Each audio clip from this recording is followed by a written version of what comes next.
Welcome to the Mostly Pod Out at Night. Mostly, I am Graveyard, joined by my co-host Salem. Hello. This is episode 141 of our weekly All Things Horror podcast. The month of the French has come to an end, sadly. We are wrapping up with the works of Gaspar Noe, as I looked up how to pronounce Noe. I chose the American version of it, pronouncing it. That is the American version. Okay. And we've been looking at Irreversible, which came out in 2002, Enter the Void 2009, and Climax 2018. Yeah, I had not seen any of these before this episode. I know you've seen one of them, correct? I've seen all of these before. Okay. Yeah, I'm excited to get into it. So grab your baguette one last time and take your final drag on your cigarette. This was an interesting week for me, or month really for me as a whole. Watched a lot of new movies. Lots of new movies. You always stick with the schlocky trash. You don't watch anything good or artistic. Yeah, that's a better statement. I did not watch anything artistic.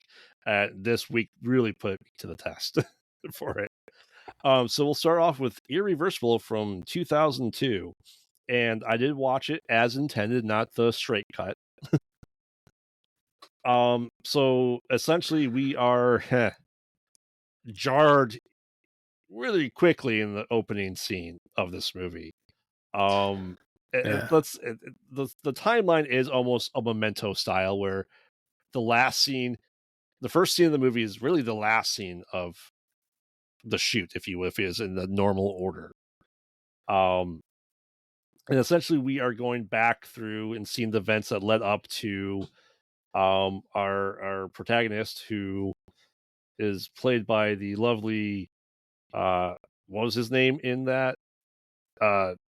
hillbilly hotel with the Satine, right? Shaitan. Yeah, he really wanted the guy in the hot spring. He's our protagonist, if you will, or want to call him Vincent Castle. He's in a ton of stuff. He's in a lot of stuff. And he is going and looking at the club called the Rectum. Rectum. Just Rectum. I'll say it right now, definitely a product of its time, with everything being said in there. It's one of those clubs that you only hear about. Yes, it's a club for men who like men and only men, and he's trying to find. Well, I don't think there's plenty of those around. This is like one where you go to if you want to have like anonymous S&M sex with people you don't know, and there's a lot of people with fucked up fetishes like hanging all over the walls in the entire place. Yes, lots of dongers everywhere for sure. Yes. And he's looking for the crap. Escaped me. Tenia. The Tenia, yes. Which is Spanish for tapeworm. Yeah. So he's in the rectum looking for the tapeworm. Yeah. The irony of it all, right? I'm sure it's not ironic, it's purposeful. And he just goes there and starts just like beating up the guy after going through the club, and then his buddy joins in and starts bashing his head in with a fire extinguisher. That's a great way to start the movie. Well, yeah. Well, the funny thing is he's looking for the Tenia. This one guy who's like begging him to fist him. Finally consents, after getting beaten on for a while, finally consents to go show him where the Tenia is. He brings him to the Tenia, and then his friend, the Tenia's friend, starts fighting him, and then is like about to rape him when his friend comes in and beats him with an extinguisher. So the guy that gets beaten to death is not even the right guy. Right. Well, they don't know because of what happens. Correct. They don't know what he is or what he looks like. And that's how we start the movie. Correct. And we kind of get to see going there, like, oh, it's them looking for Rectum, and then taking the cab. Like I said, it's all in reverse. So essentially, we see the events lead up to it, and getting there, whether they have the cab driver say not very nice things to the cab driver, and just kind of going in reverse. And they're like, hey, they're with these guys. We're here to take care and essentially be vigilantes, or do stuff the police are too slow to enact, right? And we get up to the next kind of big scene of his girlfriend was like put in a coma, raped and just beaten to nearly death. And then meeting the guys, say, hey, these police aren't gonna do anything, you guys look nice, we're gonna help you find the people that did this. So yeah, they went through a bunch of prostitutes along the way trying to find one of them, trying to get a name and trying to find everything like that. And then we, as progresses, we see what happens to poor Monica in the underpass, which I say went for way too long. Yeah, it is. It is a very long, very Scene. brutal, Yeah. very uncomfortable scene to watch. I mean, you're essentially watching a full 10-minute rape scene. Like that Uncut. does not stop. Yeah, it Uncut. does not stop. It's very uncomfortable. Yeah. Yeah. And you're just And going, it's Monica Bellucci, who is like a pretty famous actress. I mean, yeah. this was before she was big and famous. This is, one of the earlier films, but still. Yeah. Yeah. And you're just going, okay, that's not okay. This movie then goes, you know what? We shocked you too much. We'll take it easy kind of the rest of the movie on you. Right, yeah, it's like you start off with the S&M Club, it's like we get a slap in the face, right? Yeah. And then it's like constant like energy, like them looking for this guy. Mm-hmm. And then you get this horrid rape scene, which is like basically the middle of the movie. Yeah. And then the whole rest of it is just like his relationship with, because it's Vincent Castle's girlfriend is Monica Bellucci. Mm-hmm. And then this other dude that killed the guy with the fire extinguisher was just like her ex-boyfriend that became friends with Vincent Castle. Right. And So then there's just like, their yeah, these, party, their love life, and kind of lead up to right. the party that she was, really, as I think said, hot shit and rich and powerful, going to the club and kind of just leading that and just seeing the blossoming of their relationship, that maybe she's pregnant, maybe she's not. You know, I don't know if we ever got an answer for that. Yeah, well, she took the test, laid down, and then held her belly. So Yeah, that's fair. that doesn't take a genius to Yeah. decode that one. Yeah. So it just kind of then all leading up to the party then, and then just relationship, all that stuff. And then kind of ends with them just having a nice day at the park where people are just kind of naked. Yep. Fiend. Like, man. Yeah. Well, again, it's like, okay, you watch Memento. Memento is a cool movie because it, like, you watch it backwards, right? Yeah. Yeah. You see these things that you think Mm-hmm. fall apart because it's like that's how his thing works. So this one is the same way. It's like you see things, you have no idea what's happening, and as you go backwards, you figure out why. And like I don't know, I've never seen Memento. I know there's a cut of Memento that goes like chronologically. I've never watched it simply because like I feel like it kind of destroys the spirit of the movie that way. I would think so. Yeah, that's a good And reason not to watch I've it. never. I know there's a straight cut of this film. Like literally on Shutter, they have both versions up there. You can watch either one. And I was like, I had the choice, and I'm like, nah, I'm gonna do it because I've watched it before. Mm-hmm. Like I know what the movie is. Should I watch the straight cut and see how it is? That I was like, no, I'm gonna preserve that vision and watch it the original way. So I watched it the same way. I've never watched the straight cut, but again, I don't think I really want to. No, I don't. I don't. I mean, it'd be interesting to see it in reverse because I think it changes a lot. I think if you watched it the straight cut as your first viewing, you'd view Monica very differently in the movie. Because it's hard to look at her and knowing what's going to happen to her. Right. So whereas like, yeah, when you're introduced to her character, like Yeah. it's already happened to her. Yeah. like bad things have already happened and now you're getting to know her as a person after that scene. Mm-hmm.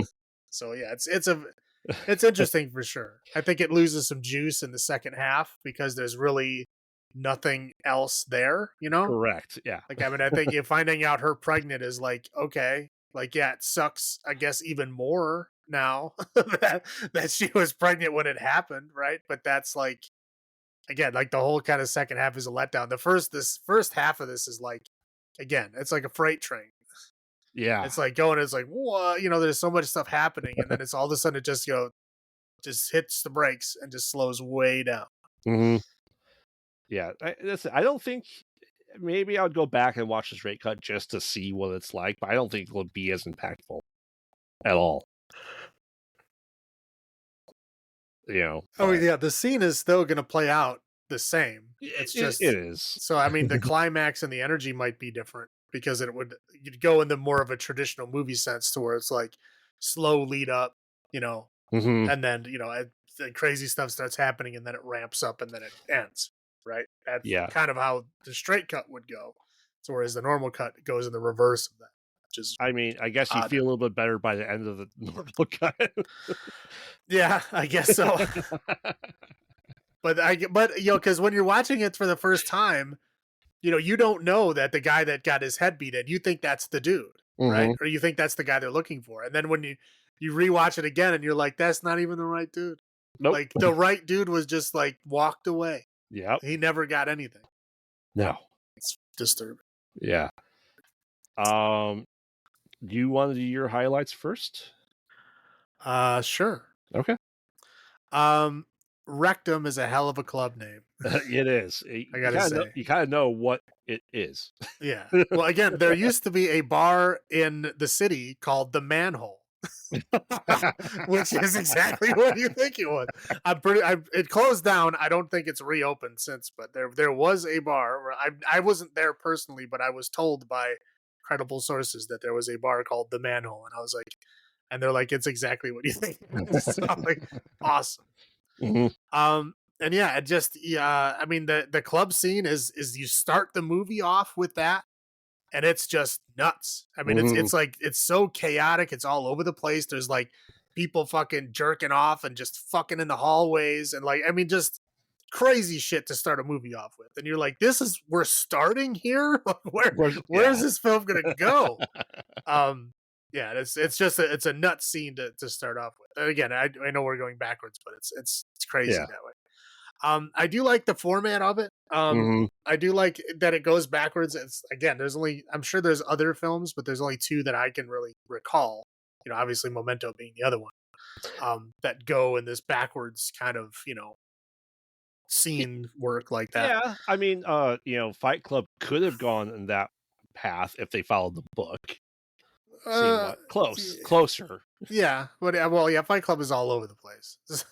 Fight Club, that's the fun of it. But yeah, and again, there's like when bad things happen, they don't pull away.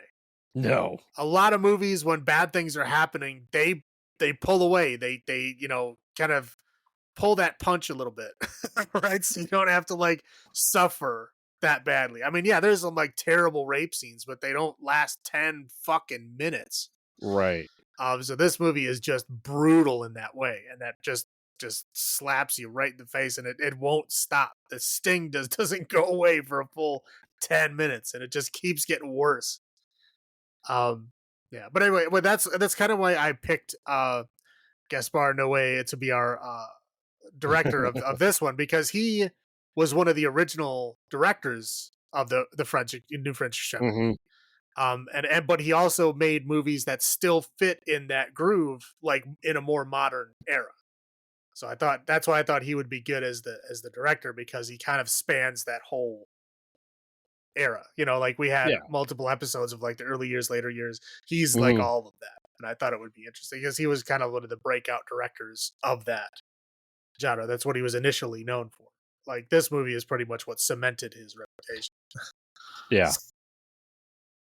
Those are all your highlights? That's it. Yeah. I like Monica. I couldn't look at her same the rest of the movie though. So yeah, again, yeah, it's like when I first watched The Matrix, I had not seen this film. Okay. And then the second time I rewatched The Matrix, I had watched this film in between, and I was like, oh, that's her. Oh, yeah, you kind of see her in a different light after that. Yeah. But yeah, it's interesting. Yeah, he said the layout. Like I said, it's very unique layout. It's Like, if you didn't know going into it, you're just going, "What the hell am I watching?" But then you're there for the ride, so appreciate that. And very limited use of CGI, but they hit it in the club. They hit it in the dark, essentially, so you can't necessarily see it, for especially 2002 CGI. So I appreciate that. I like it for that. I do think there's a mix of CGI and practical for, obviously the beating of the head in with the fire extinguisher. It looked great for 2002, especially. So I appreciate that. Yeah, those are my highlights. I'll kind of roll my low points. Obviously, my God, if you have motion sickness, this movie is going to give you motion sickness. Yeah, for sure. Because it's just like whipping it all around, upside down angle is like, just like, holy crap. As like, yeah, you have a gut punch and then whiplash at the same time. Like I said, it's definitely a product of its time, especially the way that they are talking to the people at the club, to the cab driver they had. Oh, it's just assholes. Oh, It's assholes when you're jazzed up and firing with adrenaline. People are that's how they treat people. Yeah. And I said, obviously, we said the underpass scene was way too long. I get what's happening. Yeah, but I mean, again, are you ever gonna forget that? No. Right. So that's what the point of it is. And here's the thing. So I knew about the hallway scene because it's talked about a lot, but no one could ever describe it, and there's good reasons for that. Well, yeah, you don't want to. Well, you don't want to, and it is really uncomfortable to watch. It sucks. You see that one shadowy person in the background that kind of just goes in the frame and then just like sits there for a second and then leaves. Right. Yeah. And it's just like, holy shit, like, what do you do in that situation? I think call the cops. That clearly didn't happen because the guy did not get his comeuppance in the slightest. Not in this film, anyway. Yes. Yeah. So it's just like I said, it's hard to describe that scene without you seeing through all 10 minutes of it. So you have to have a steel stomach and just watch it, honestly, because he does really not good things. And I can't imagine doing that take more than once. Yeah, it's fucking brutal. And like, again, like, you imagine you get towards the end of it and like somebody sneezes. Yeah. Like, you got to do the whole fucking thing all over again. Yeah. It almost seemed like she wasn't acting. She was that good in that scene, though. Wow. it was, like I said, too long. 2 minutes shorter would have been fine. 2 minutes? No, I don't think so. I know. But yeah, like I said, so those scenes are going to stick with you, just like the scenes in a Serbian film. Right. That's what a Serbian film is technically New French Extremity too. It is, isn't it? Yeah. I purposely left it off the list. I have no desire to watch that film again. I watched it once, and I'm good. I'm good. And that's all I got. What about you for your low points? Yeah, like you said, that camera spinning, man, it's like, okay, I get it. Stop spinning around. Like, it's annoying. Yeah, like you said, yeah, I mean, the rape scene is a lot. It's a lot to deal with. If you have SA triggers, do not watch that film, please. Yeah. Yeah, again, I don't like that it does that kind of reverse climax, right? It starts off with a fucking bomb, right? Mm-hmm. And then it's like constant craziness until you get to this like other worse bomb. And then it just kind of coasts. Just kind of coasts to the end of the movie. Like there's nothing else happening. You're still pretty much just recovering from that scene for like the next like 40 minutes until you get to the end of the movie. The rest of it just seems kind of pointless. In hindsight, it's like, why do we care about this dude arguing like why he couldn't ever get her off. You know, and it's like, what do you do, Vincent Castle, to get her off? I tried for a long time and I could never do it. Like, it's a very odd, awkward conversation. Maybe French folks are more open with that stuff. I don't know, but it's a Right. long, goofy conversation. It's like, dude, like, did you not just see the last scene? Like, Right. shut up. Well, and that's the thing. Then to your point, like at least with Memento, there's like this other gut punch at the very end. Right. That there's like a twist. There was no twist at. Right. Yeah. This one, I guess the only real twist there is that you find out that she was pregnant. Yeah. Which, yeah, I guess adds a worse element to it. But like, dear God, like it doesn't matter. Like No. it's horrible enough where that doesn't really add much to it. I don't know. Maybe it means more for women or something. I don't know. And then the very end of those seizure lights, man. I'm like, okay, are you trying to give people seizures? Like, what are you doing here? What's the point of this? Warning epileptic. Yeah, like seriously, give people a warning. Like, I'm glad I'm not, because like all of these films do the same thing. Yes, they do. That's all I got. All right, so I chose our odds this week of number of uncomfortable clubs. Yeah, it's true. So Salem, how many uncomfortable clubs out of 10 do you give Irreversible from 2002? I mean, it's not a movie that I really want to watch again, but it's not because it's not a good movie. It's just because what it tries to do, it does very well. And again, it's a kind of movie you have to see, but it's a kind of movie you probably don't want to see again. So it's like, you don't really want to own it. You just want to watch it occasionally. But I will say, you know, based on, you know, the effect that it has on you, like the way that how crazy that, you know, the first half of the film, which is really the second half of the film goes, I'll give it an 8 uncomfortable clubs out of 10. Yeah, this if you want to know what his movies are like, this is a hell of an introduction to Gaspar. Jesus. Yeah, for all the reasons you said, I don't want to watch this again. I said I'd watch it, maybe the straight cut, just to see how different it is and how feeling it is. But I will give this 7.5 uncomfortable clubs out of 10. It does its purpose, as you said, but hell of a movie. Right. All right, so take us through Enter the Void from 2009, or the almost 3-hour damn long movie. Yeah, you know, and I'm going to cut a lot of this out because a lot of it is completely unnecessary. But it's shot in a very artistic way. It's presented to you in a very interesting, and the kind of premise of the film is a very interesting premise. So essentially, you get like this guy, and in the beginning of the film, we're living first person through this guy's eyes. Yep. And he's a guy that he's with a girl on a balcony. You don't know who she is, but we find out later that that's his sister. And he basically like hooks up with his druggy buddy, and he has to go, you know, give a bunch of drugs to a guy in a bar.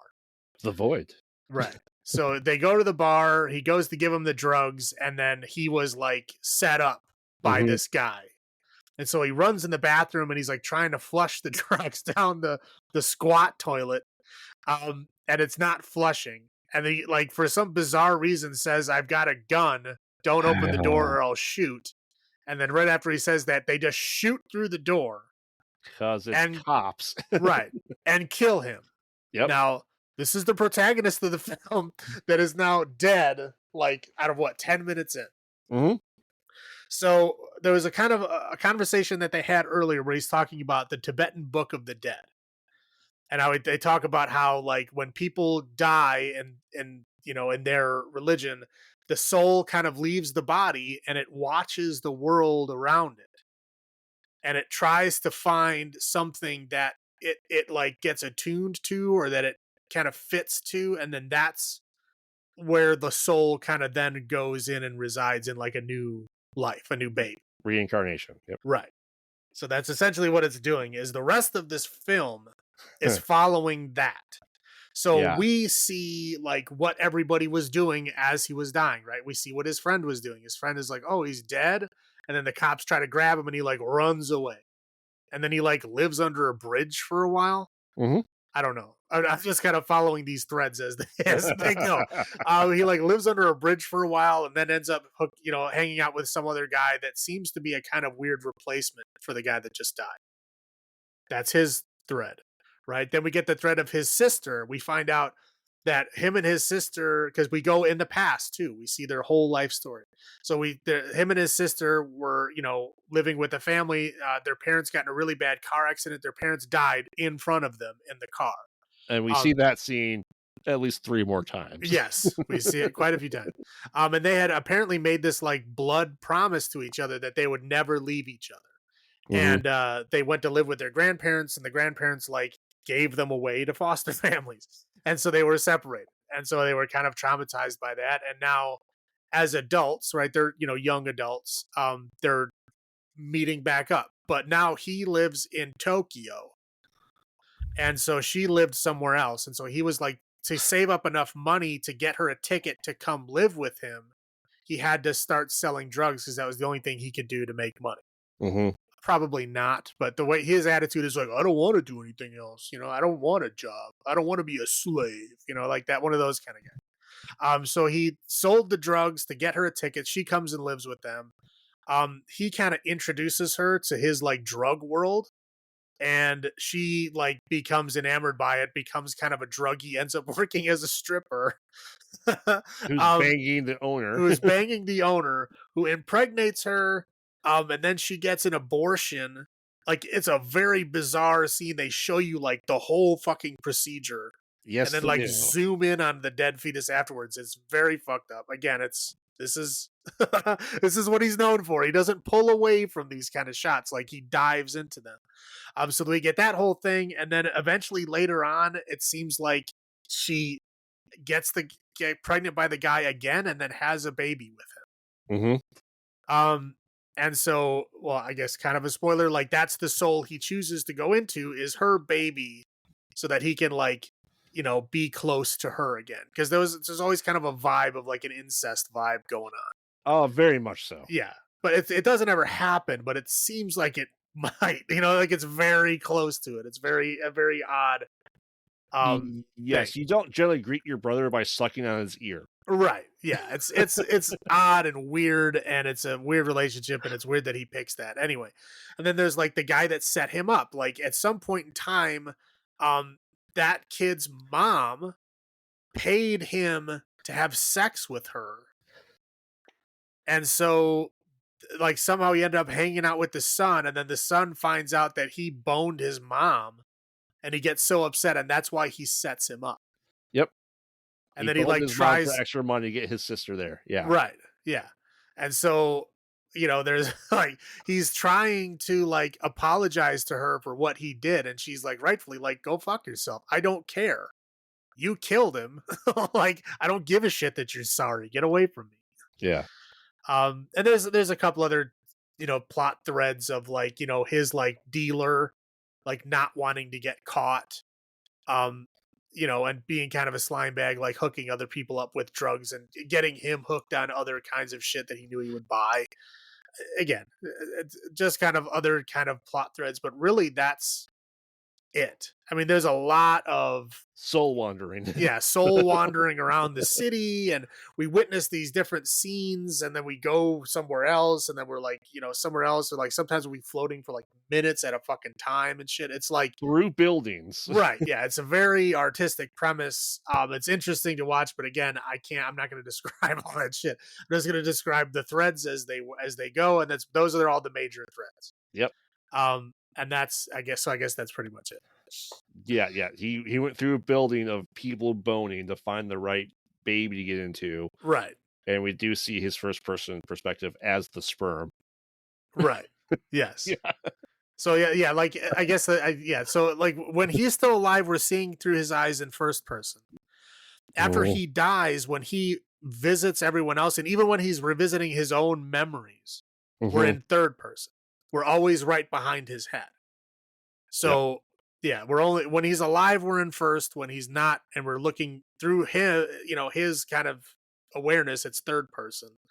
And then when he's just like viewing what other people are doing, it's all like third person as well.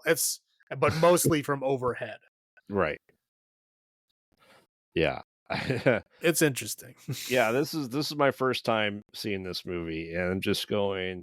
I looked at the time and go, "What Yeah, I is this forgot how long how?" it was. I forgot how long it was. And I'm just like, "Wow!" And then I watch it and go, if they get rid of half of the soul surfing, the movie would be half as long.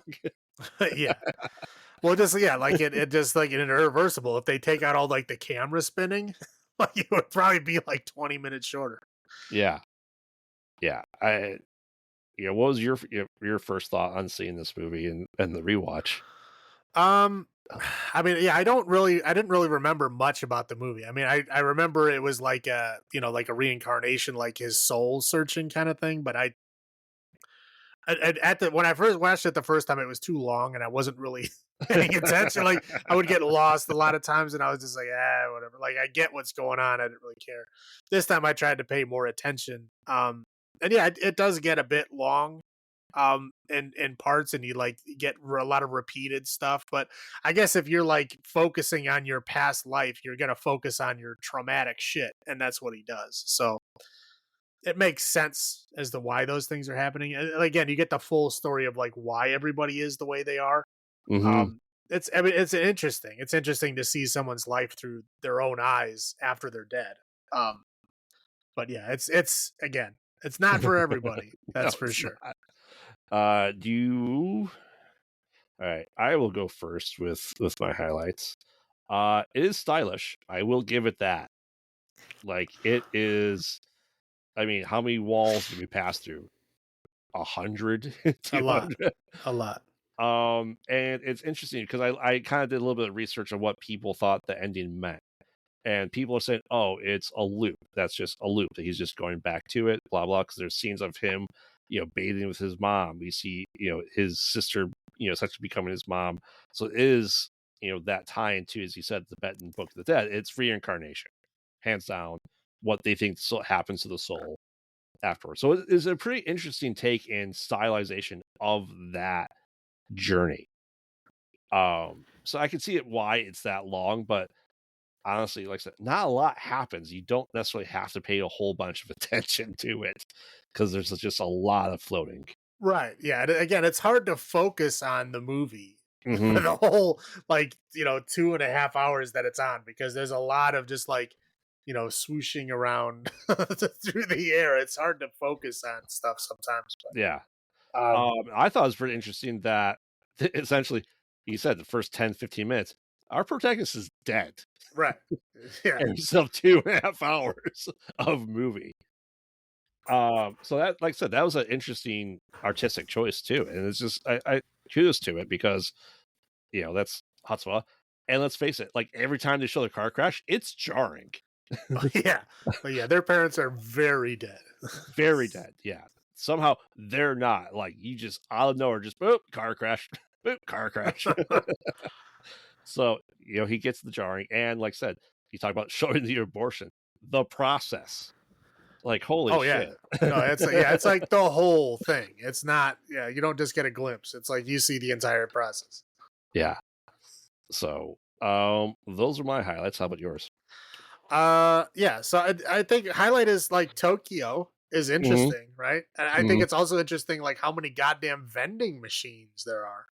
I've heard that there's a lot of vending machines in Tokyo, but I guess that's true because they were walking on the streets of Tokyo. There was a vending machine on every corner and along like every street. Mhm. It's crazy. Um, but yeah, they're all like functioning and relatively clean, which I was like shocked, because like again, usually if you see a vending machine on the street around, it's broken, destroyed, or ancient. Mhm. Again, the different perspectives, I thought was interesting. It goes first person, third person. We go like top down. It's interesting, and I guess sometimes I wish it would be in a different angle for certain scenes, but it is interesting that you switch it around depending on what kind of state, What if Right. he's when he's alive, one when it's like his own memories, and when it's like he's witnessing things in real time. It's interesting. Mhm. And again, I mean, the whole concept of it, the whole concept of like a soul looking for, a target to reincarnate in is pretty interesting. So I like that concept of it. I've never read the Tibetan Book of the Dead, but it's Don't worry interesting. about it. Yeah. I read the Egyptian Book of the Dead. Not similar though. You raised emo tap, didn't you? And bad CJ or The Rock. Totally. Scorpion King. Yeah. Is that all for your highlights? That's it. I want you to roll into your low points then. All right, don't do drugs, kids. Yep. Dear God, there's a lot of drug use in this film. Like the dude is literally on like every drug. I don't even know what he's doing, but he's looking for what was he looking for? GHB or DMT. DMT? I don't know. They're all the same fucking letters to me, but yeah, he was like constantly looking for drugs. He was like constantly doing his own drugs, and it's like, dude, the junkie can't be a dealer. Like this guy, and the guy, he was even told that. Right, yeah, it's like this guy is gonna fucking. He was again. If he didn't die at this point, he was probably gonna die soon. His dealer was eventually gonna get tired of him, taking drugs and not giving him money back. So I'm sure it was just a matter of time before he fucked up anyway. Yeah, Oscar is a shit person. Yeah, I mean, he tries to make himself off to be like, oh, I'm just kind of a chill dude that likes drugs, but no, you're a shitty person. There's like multiple times in the movie where he's like shown like trying to get people to do drugs when they clearly don't really want to, and he's like peer pressuring them into doing it. It's like, what a shit dude. Like, you feel less and less bad for him dying as the film goes on and you see some of these shitty memories. I've done drugs. Here, have some crystal meth. Yeah, exactly.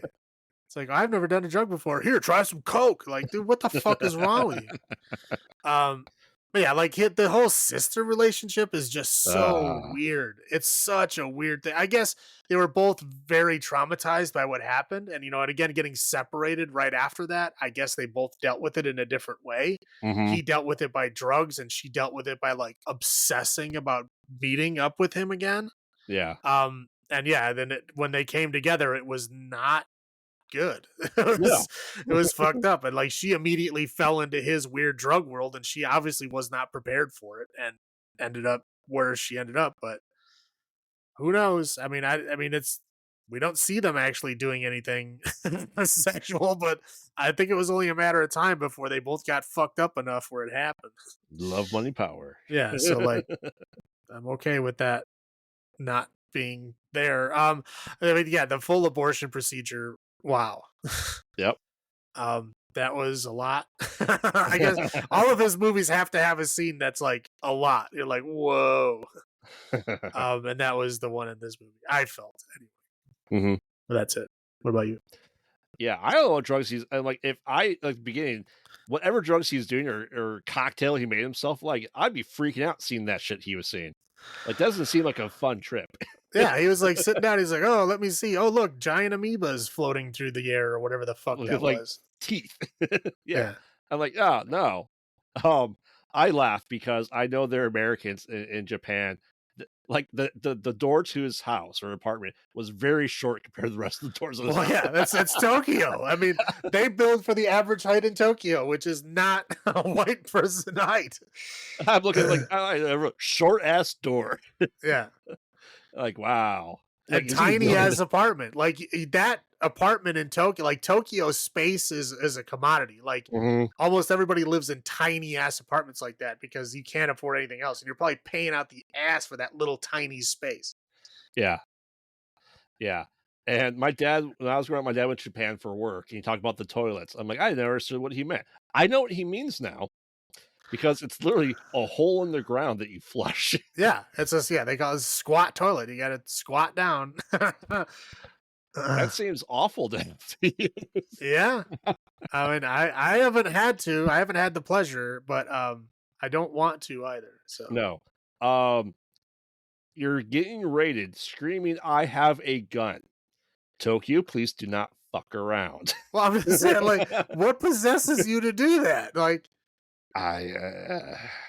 Like, I if it don't was know. like, if you saw like a bunch of thugs trying to get in you, okay. Like, even then, it's probably still a bad idea. But like cops, Yeah, like, what are you smoking? yeah. He doesn't even know. So, like Right. I said, and it's too long. It is too long. Like it's a lot of it was unnecessary. It could be taken out. It's fair. So I said it's interesting. Am I going to watch this again? Probably not. Is it interesting? That's pretty much all in English. It is. Yeah. It's surprisingly, yes, it is. It's Americans made by an Argentine guy who makes films in France, shot in Tokyo. Correct. I would not think English was my option here. Well, and the movie was about Americans, so Yeah, yeah. So, um, yeah, damn that guy. Like I said, his cocktail was going to destroy his heart, regardless of anything else he was yeah. doing. Again, there was so many things going on in this film. He would have been dead within the next year or two, anyway. Yeah. So, and I also find it really interesting that he happens to hook up and sell drugs and have sex with another American family in Tokyo. They were actually English. Oh, they're English. Yeah, the Wow. dude who sold him out and the mom. Yeah. Yeah, they had English accents. Okay. That's all I have. So I'll go first for number of uncomfortable clubs out of 10 on this one. Uh I'm marking it down just for the length. It's not as good as Irreversible, I don't think. It has definitely good concepts and ideas overall, but I will give this 6.5 uncomfortable clubs out of 10. How about you?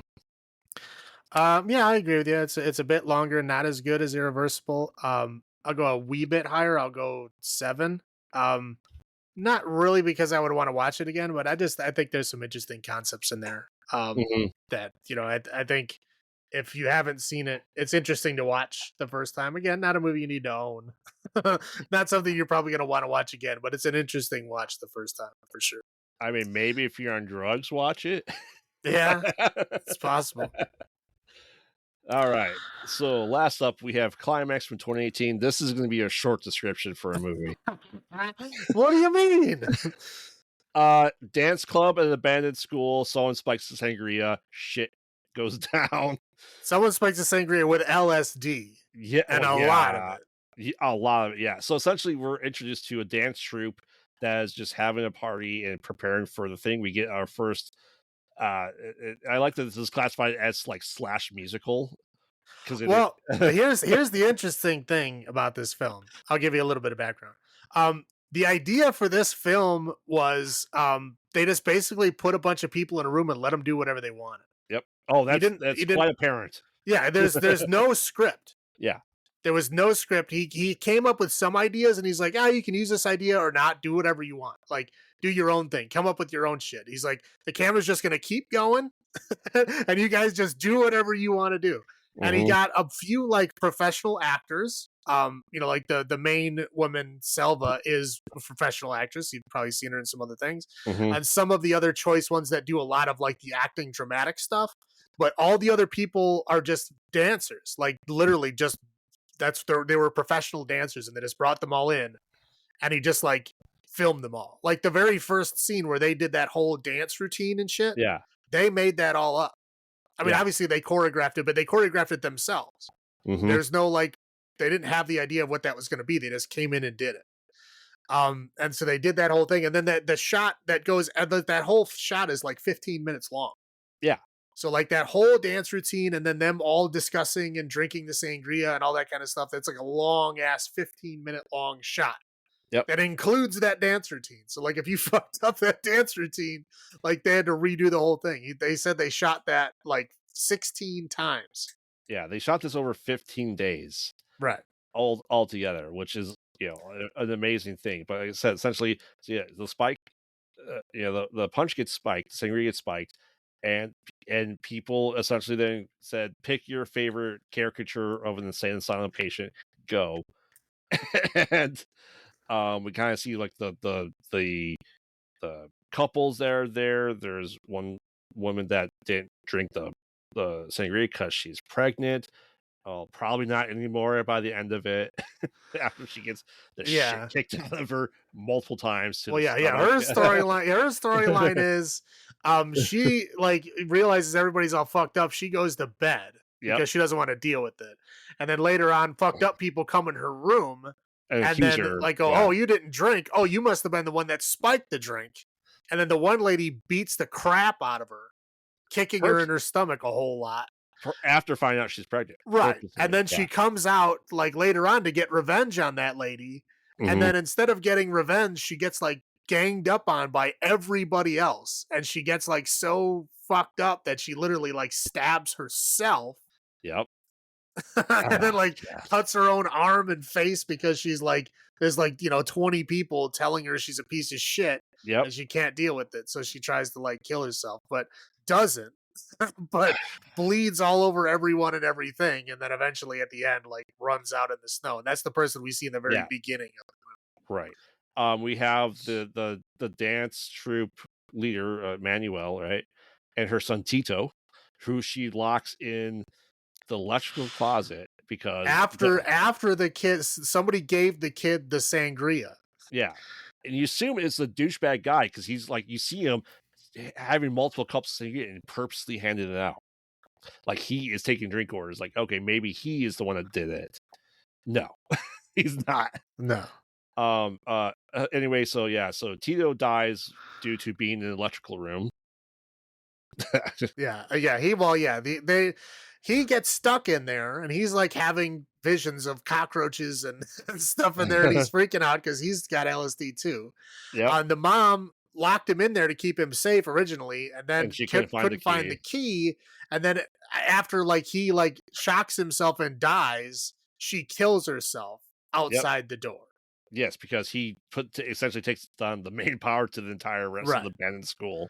And Right. so when people start having seizures, people start fighting, people start Yeah. boning. Yeah, brother and sister are like Uh, almost getting it on and they don't know what uh, the fuck's going on. yeah, yeah. There's And then yeah, people trying to get some and then getting denied and then crying and being upset, and like there's people just like boning like animals on the floor. there's I mean, people that like dance with their arms that are like literally breaking their yeah, ligaments to dance even better. right. Yeah, And the it's cops it's come and just like they find the aftermath. So it's like very few people are left alive. yeah. So yeah, the one dude who didn't drink got kicked out like right away because they thought he was the one that spiked it. So they locked him outside and it was freezing cold, and so he froze to death outside. Yep. Just his own fault. I mean, he could have walked somewhere. I'm sure they weren't in the middle of nowhere. Yeah.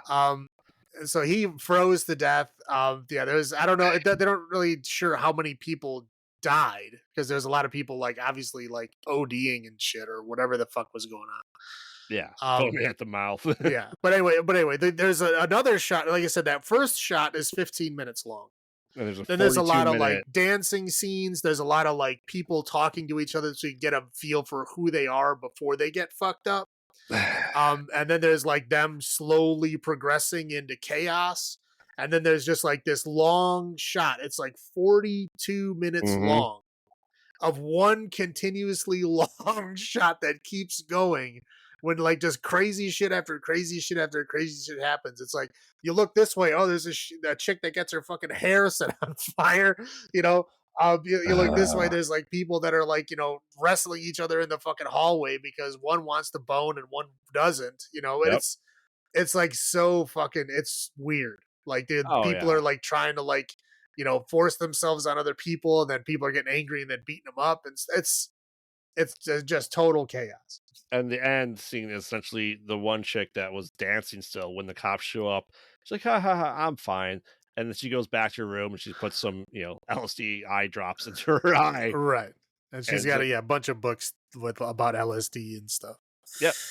As professional dancers go, just do all the weird shit because your body is not important to your career.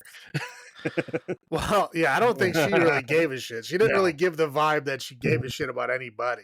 no, no. But yeah, that's the movie. That's yeah, it's an interesting film. It's hard to describe. It's It's what if Suspiria actually had dancing? yeah. I mean, it's based. It's funny enough. It's based on a true story.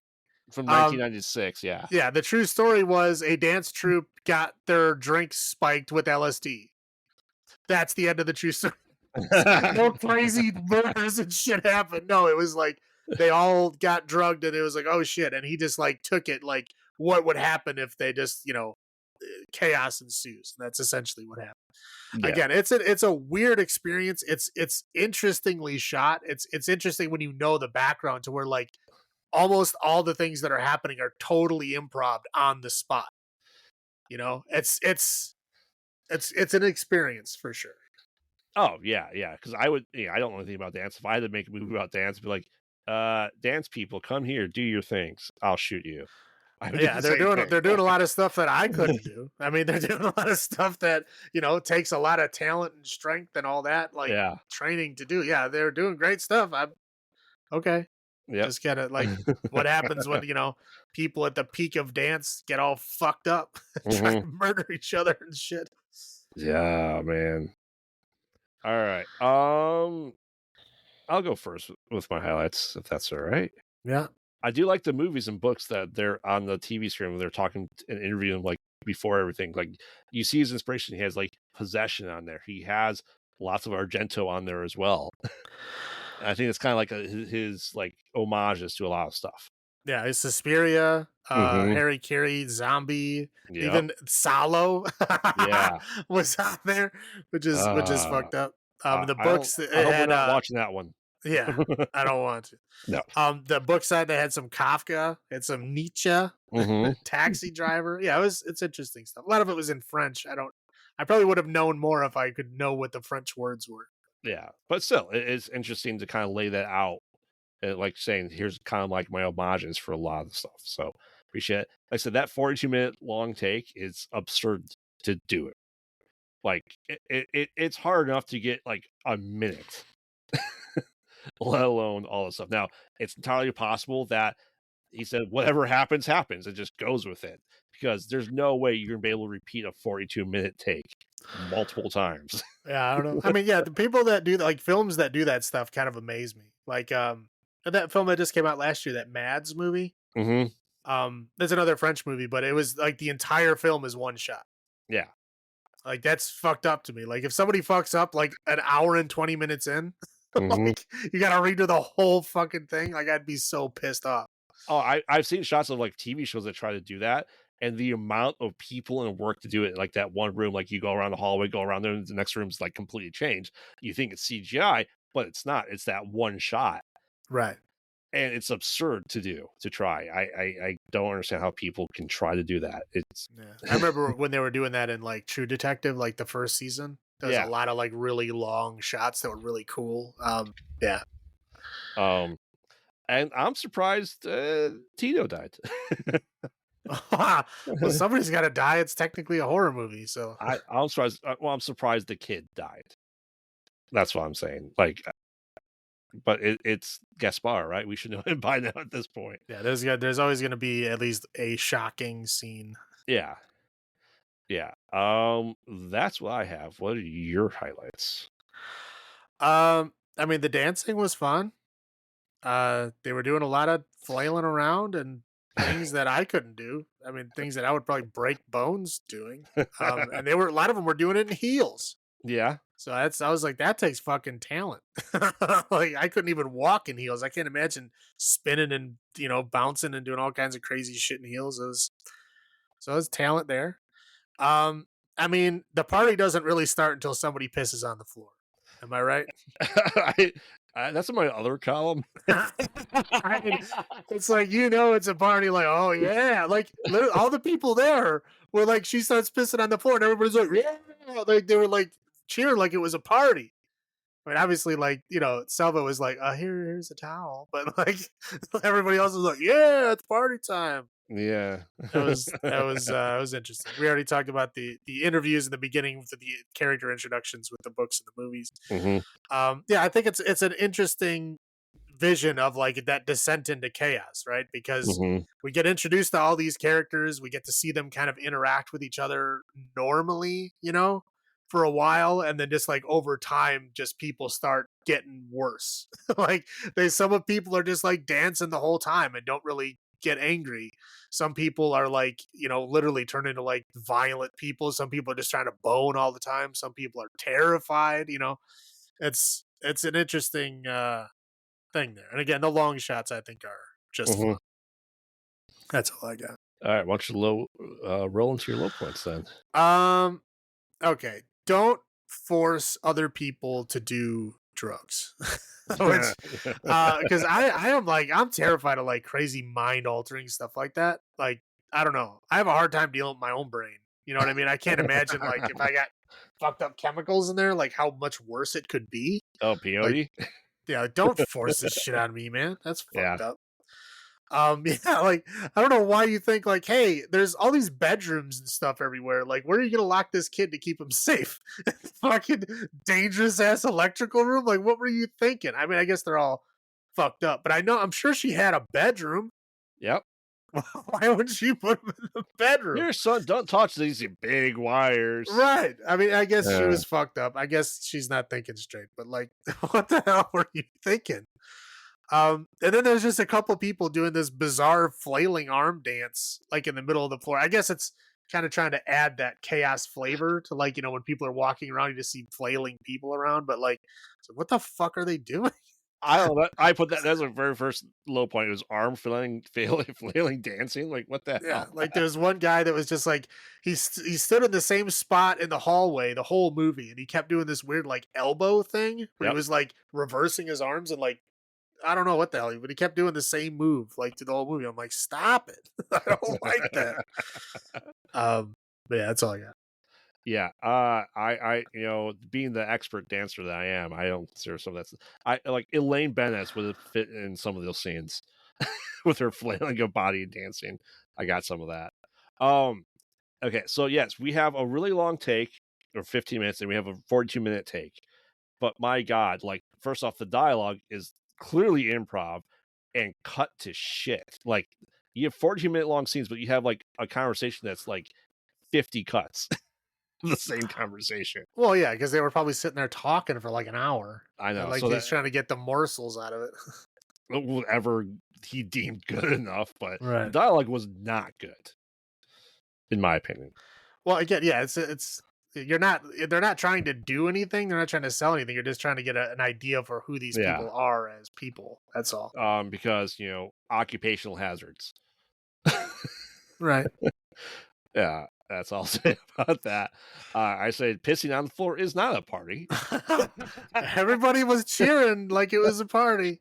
If I was at a party, someone just pisses on the floor, I'm like, all right, I'm out. I don't, my drug knowledge isn't very vast. I'm not sure that cocaine is the remedy for LSD. No, it is not the remedy. No. When you're fucked up, you'll do anything to like not be fucked up, I guess. Yeah, I was like, Coke. Everyone do Coke. We got Coke. It's the remedy for LSD. Yeah, because the chick who was doing a whole bunch of Coke was the one that ended up getting her hair burned off. So I don't think it worked. I concur. So, the incest subplot that was there. There's always a fucking incest subplot. It's goddamn French movies. They're everywhere. Don't tell dad. What? Don't tell dad. What? Like, dude, you were like trying to bone her while she's having a seizure. Don't tell dad. Like, you fucked up, dude. Oh my God. Yeah. Yeah. It just seems so weird. Like I said, some of these people, like I said, it just felt like they were, auditioning for crazy person number 5 in the hospital that everyone has the same 6 characters of what they're going to do. But it was an interesting take on it. But that's all I have. So, Salem, number of uncomfortable clubs out of 10 do you give Climax from 2018? I will go 7. 7? I've rewatched this film because I just watched it like 2 months ago. Okay. And I watched it 2 months ago because I was I had watched Rebel Moon. And Rebel Moon, Selva is the main character in the Rebel Moon series. Okay. So I was looking at her like kind of filmography. There we go. I was looking at her filmography. I'm like, oh, this is interesting. And I'm like, oh, what? She was in a Gaspar Noe movie? Like, that's fucked up. Like, and again, I was planning this out. I'm like, oh, maybe I'll watch it. And I did. So yeah, Climax I had not seen until a couple of months ago. Okay. The other two I had seen a while back. Yeah. But yeah, it's I rewatched it and I still enjoyed it. Like I was like, I had just watched it a couple months ago. I remember everything that happens. I don't really have to watch it. I'm just gonna put it on and maybe like do other stuff to keep it in the background. And I ended up just watching it because it was interesting enough to keep watching. So I have to give it at least a 7. Yeah, I don't know. I'm debating how I feel about this movie. Like I said, from a stylish point, from an improv point, from what he was able to do, it's a wonder that he was able to do so much with it. Do I necessarily care about dancing movies? Not in the slightest. I will agree with you. I do like the slight. I like it better than Enter the Void. So I will agree with you. It's a 7 uncomfortable clubs out of 10. It's I'd say of the 3, this is probably the one the wife could watch. Yeah, there's not. I mean, there's nudity, but it's not like a graphic abortion nudity, right? I mean, there's like technically children dying, but you only see the body like later on. He dies off camera due to electrical room, right? And you see him like laying there dead later, but it's not like a gruesome dead. He's not charred and smoking, right? So like, yeah, it's just like a typical slasher victim. Yeah, there's nothing. There's a lot of weird things happening, like there's a lot of like sex stuff. So if you're like uncomfortable with nudity and French sex stuff, like, yeah, you might not like it, but there's nothing too bad. There's no body horror. No. So it's there's no 10-minute rape scene. Yeah. There's no like, holy shit. Can I stop watching this now scene? I mean, usually when it gets that bad, they kind of move along. So. Awesome. Well, anything to add before we wrap it up? Nope. All right, so let's bid adieu to the Eiffel Tower. Give your beret back as we head to Japan next month as we get our grudge against Rings and see how they compare to the American remakes. Yeah, we're traversing eastward here to an entire month of. We're not getting into Rings and grudges just yet. Oh, that's true. I looked down too far. the next, because all of April is going to be kind of a journey through Japanese horror. We're going to start very early. We're talking black and white early. Yep. We're going to hit the classic 80s. Then we're going to hit some more modern ones. We're going to have a director's spotlight. Well, we'll leave that a surprise. And then May is going to be all Rings and there's a fucking lot of them. Yeah, so we'll be starting with Ugetsu, Onaba, and Kwaidan. Yeah, I don't know. Sure. I don't know. I don't speak Japanese. I'm probably gonna massacre them. You can yell at me later, but all right. Well, remember, we watch bad movies, so you don't have to. And this has been Graveyard saying, "Have you checked on the children?" This is Salem saying, "Long live the new flesh." Good night.